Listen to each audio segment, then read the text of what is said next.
when I was swapping emails to get ready for this with Carol, one thing she said to me is, "You might learn something today."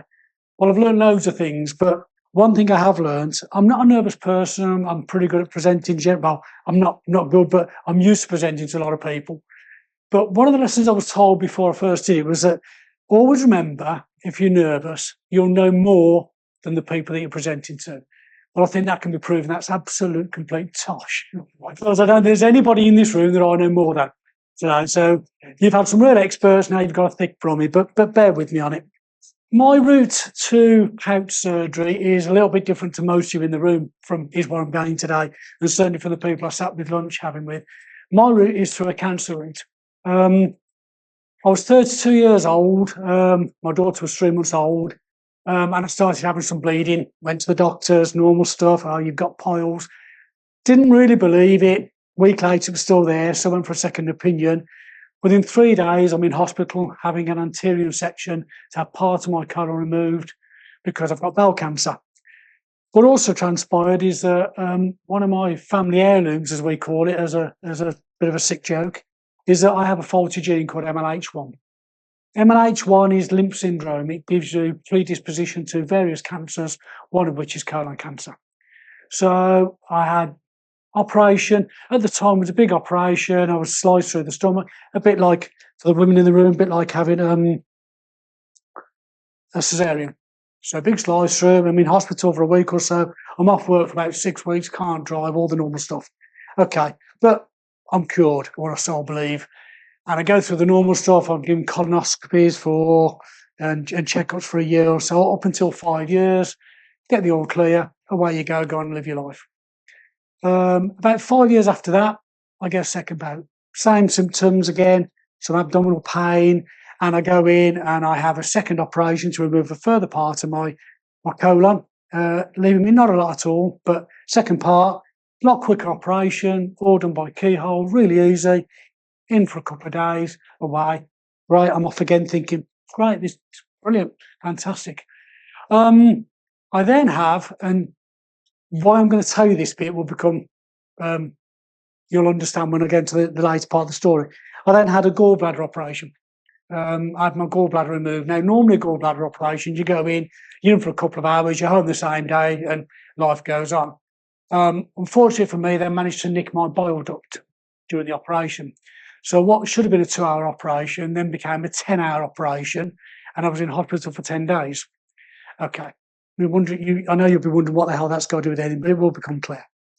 Then about 4 or 5 years ago, I had a routine checkup, partly because of my age and stuff like that, and it was discovered that I got a polyp again, which is, I think, the first time I met Richard. She became a consultant, and we had a conversation. It became clear that I've got to have a third operation to remove it, and the chances are is that I was going to have none of my colon left. So the conversation then became around, okay, you're going to have a bag.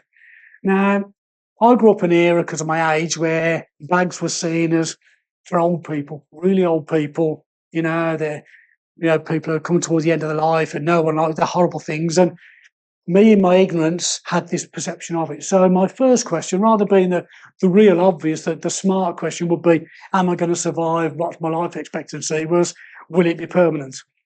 Well, the answer to that depends how long you live, I suppose. But Richard outlined all the risks, etc., and what the plan was, and I ended up having correct me on this, loop ileostomy.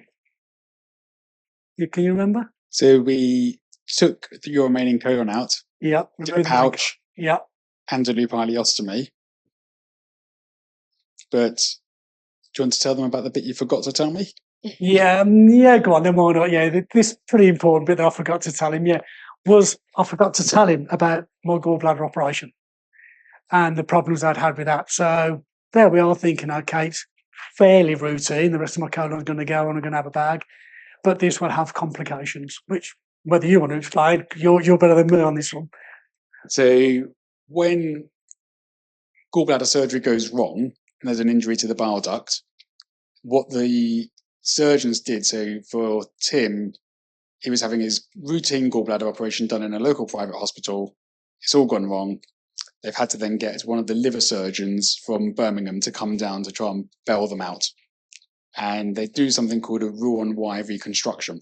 So you take a length of small bowel, connect that up onto where the bile duct should be, and plumb it into a bit of the small bowel further down. Which, when you're going to do pouch surgery on somebody, it's kind of important to know if they've had any small bowel surgery before. I found out on table, having already taken his colon out. I did tell them on the thick Brumley. I was then left with this dilemma of, do I just give him an ileostomy? Because that's probably the safer thing to do. Or do I continue with the pouch because that's what he wants?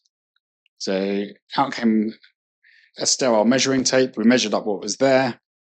I thought from where the ruling joins back into the bowel, looks like there's a good enough length. Let's just go for it. And we'll start him on some cholestyramine, so a bile acid sequestrant, fairly early post-op because he's likely to have more problems in terms of a functional outcome. So I took a gamble. And it's a gamble that worked. So I ended up with my bag for about 8 months. I was quite fortunate because my bag was during COVID.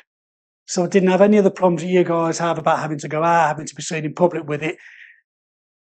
At the time, I thought that was an advantage. Now, actually, I wish I had been, because part of the thing I think with people with bags is there's still a stigma around it. We've talked about some of them today.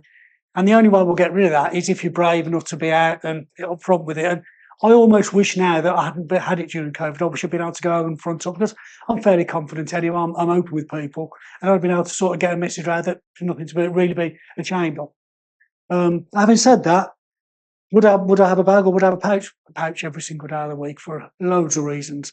So 8 months after the bag was fitted, I had the removal. Can't even remember how long we were in hospital for, but it wasn't long. And I do remember one bit of advice that Richard gave me, which most GPs, consultants, GPs will always say, is that be as mobile as you can, as quickly as you can. And I probably took it to the nth degree, because the day after my operation, I managed to achieve 10,000 steps, which was a bit of a, maybe a bit daft, but I've managed to do that every day since. Every day since the operation now, I've done 10,000 steps. And why is that important? Because I think there's 3 things that you really need for a good outcome. A very good consultant, point one, and that's a little bit random. I guess you don't have a lot of control of that. But in my view, and it's only my view, is that you need a real positive mental attitude. You really need to believe that you can get through this and it's not the end of the world, and it's not. And I think that is really, really powerful. We'll talk about this at lunch with a couple of people I sat around the table, is that I have a view that you are what you believe you are. And I think if you're positive about things and you really want to make things happen, with the positive, you can do. And the third thing for me is that exercise. It doesn't mean we all have to be, I'm not talking about doing Ironman or doing marathons or anything like that, but my goal became the 10,000 steps a day, which actually isn't a lot. But I think by being fit or getting fit, and it links to something that we talked about this morning about obesity and stuff like that. So by being fitter, gave me a positive mental attitude. I'm getting exercise, I'm exercising my mind, positive outlook, has led to a great result as far as I'm concerned. I mean, I feel a bit of a fraudster up here, to be honest with you, because I don't have to take loperamide. I've taken loperamide twice in 12 months. I have no side effects. Yes, I have to take cholestyramine, because of bile duct issues, but I have no other impacts on my life at all. I'm able to do anything. I play football, I ski, I run, I walk, I do everything that I did before I ever had cancer.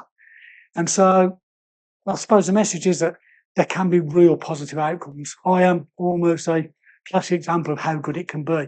And that's not down to me, that's down to Richard, it's down to the care I've had and the support. But I think it's really important for people to see that you can get through it. There can be a good result, and my result is fantastic. Am I through it forever? No, I mean, I'm 4 years in, everything's clear at the moment. Will it come back? Who knows? And what the long-term thing, what do we do then? That'll be Richard's challenge, not mine, but hopefully it doesn't come to that. But the point is that, give yourself the best chance you can and believe you can be okay. And I think that makes a massive difference. I think if you And it's easy for me to say because I've got a good outcome. I get that. There was somebody in the room who probably are struggling with various bits about it, and it's really easy for me to stand here and say, be positive. But I do think it's an important message. I'm no expert, but I just, from my own experience, that has had a bigger impact as anything, just being positive around it and thinking you can get through it. I think if we feel sorry for ourselves, we'll struggle. It's just my view. But yeah, it's as good as it can be for me. And I hope for you guys that, those who are struggling, that there is light at the end of the tunnel for you and you can get there. But it is you can get through it. You can do it.